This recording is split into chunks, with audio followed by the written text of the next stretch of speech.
ناظرین، فرعون کے دریائے نیل میں ڈوب جانے کے بعد جب حضرت سیدنا موسیٰ علیہ السلام بنی اسرائیل کے ساتھ مصر آئے تو اللہ پاک نے آپ علیہ السلام کو تورات شریف عطا کرنے کا وعدہ فرمایا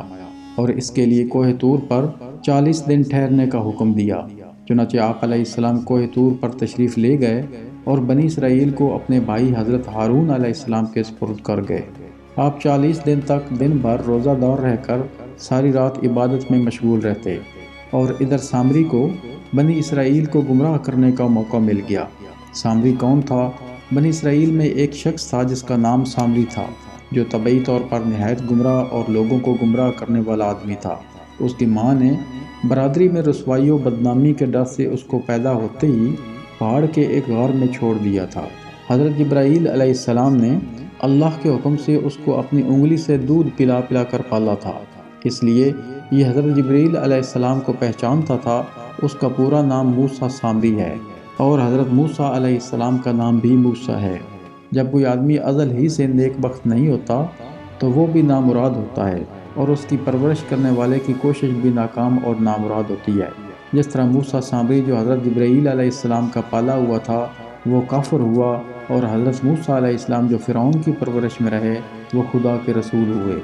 حضرت موسیٰ علیہ السلام کے کوہ طور پر جانے کے 30 دن بعد سامری نے آپ کی غیر موجودگی کو غنیمت جانا اور یہ فتنہ برپا کر دیا کہ لوگوں کو اس بات پر آمادہ کر لیا کہ تم اپنے زیورات میرے حوالے کر دو، میں انہیں بھٹی میں گلا کر اینٹوں یا سلاخوں کی شکل میں ڈال دوں گا تاکہ سفر میں اس سونے اور چاندی کو سنبھالنا آسان ہو جائے۔ دراصل اسے سونا چاندی ڈالنے یعنی انہیں پگھلا کر چیزیں بنانے کا کام آتا تھا۔ لوگ اس کی بات کو اہمیت دیتے اور عمل کرتے تھے، لیکن جب اس نے ڈالی ہوئی چیز کو بھٹی سے باہر نکالا تو وہ ایک بچھڑے کا داڑھ تھا، اور حضرت جبرائیل علیہ السلام کے گھوڑے کے قدموں کی خاک جو اس کے پاس محفوظ تھی، اس نے وہ خاک بچھڑے کے منہ میں ڈال دی تو وہ بچڑا بولنے لگا۔ اور پھر سامری نے مجمع عام میں یہ تقریر شروع کر دی کہ اے بنی اسرائیل، حضرت موسیٰ علیہ السلام خدا سے باتیں کرنے کے لیے کوہ طور پر تشریف لے گئے ہیں، لیکن خدا تو خود ہم لوگوں کے پاس آ گیا ہے، اور بچھڑے کی طرف اشارہ کر کے بولا کہ یہی خدا ہے۔ بنی اسرائیل مصر میں رہ کر چونکہ پہلے بھی گوسالہ پرستی یعنی گائے کی پوجا کے مرض میں مبتلا رہ چکے تھے، اور پھر سامری نے ایسی گمراہ کن تقریر کی، لہٰذا جیسے ہی ان کے سامنے ایک سنہری رنگ کا بولتا ہوا بچڑا آیا تو بنی اسرائیل اس کے سامنے جھک گئے، اور انہیں بچڑے کے خدا ہونے کا یقین آ گیا، اور 12,000 آدمیوں کے سوا ساری قوم نے چاندی سونے کے بچڑے کو بولتا دیکھ کر اس کو خدا مان لیا، اور اس کے آگے سر مسجود ہو کر اس بچڑے کو پوجنے لگے۔ جب 40 دنوں کے بعد حضرت موسیٰ علیہ السلام خدا عز و جل سے ہم کلام ہو کر اور تورات شریف ساتھ لے کر بستی میں تشریف لائے اور قوم کو بچڑا پوجتے ہوئے دیکھا تو آپ پر بے حد غضب و جلال طاری ہو گیا۔ آپ نے جوش غضب میں اپنے بھائی حضرت ہارون علیہ السلام کی داڑھی اور سر کے بال پکڑ کر گھسیٹنا اور مارنا شروع کر دیا، اور فرمانے لگے کہ کیوں تم نے ان لوگوں کو اس کام سے نہیں روکا؟ حضرت ہارون علیہ السلام نے موسیٰ علیہ السلام سے کہا کہ میں اکیلا اور کمزور تھا، اور قریب تھا کہ یہ لوگ مجھے مار ڈالتے، لہذا میں اس پر معذرت کرتا ہوں۔ حضرت ہارون علیہ السلام کی معذرت سن کر حضرت موسیٰ علیہ السلام کا غصہ ٹھنڈا پڑ گیا۔ اس کے بعد آپ نے اپنے بھائی حضرت ہارون علیہ السلام کے لیے رحمت اور مغفرت کی دعا فرمائی۔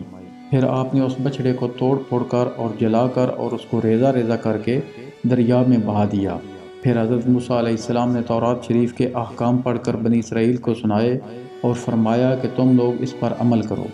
جب بنی اسرائیل نے تورات شریف کے احکام کو سنا تو ایک دم انہوں نے ان احکام کو قبول کرنے سے انکار کر دیا۔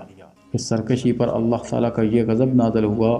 کہ ناگہاں کوہ طور جڑ سے اکھڑ کر ہوا میں اڑتا ہوا بنی اسرائیل کے سروں کے اوپر ہوا میں معلق ہو گیا، جو 3 میل لمبی اور 3 میل چوڑی زمین میں ڈیرے ڈالے ہوئے مقیم تھے۔ جب بنی اسرائیل نے یہ دیکھا کہ پہاڑ ان کے سروں پر لٹک رہا ہے تو سب کے سب سجدے میں گر کر عہد کرنے لگے کہ ہم نے تورات کے سب احکامات کو قبول کیا اور ہم ان پر عمل بھی کریں گے، مگر ان لوگوں نے سجدے میں اپنے رخسار اور بائیں بھووں کو زمین پر رکھا اور دانی آنکھ سے پہاڑ کو دیکھتے رہے کہ کہیں ہمارے اوپر گر تو نہیں رہا ہے۔ یہی وجہ ہے کہ اب بھی یہودی اسی طرح سجدہ کرتے ہیں کہ بایاں رخسار اور بایاں بھواں زمین پر رکھتے ہیں۔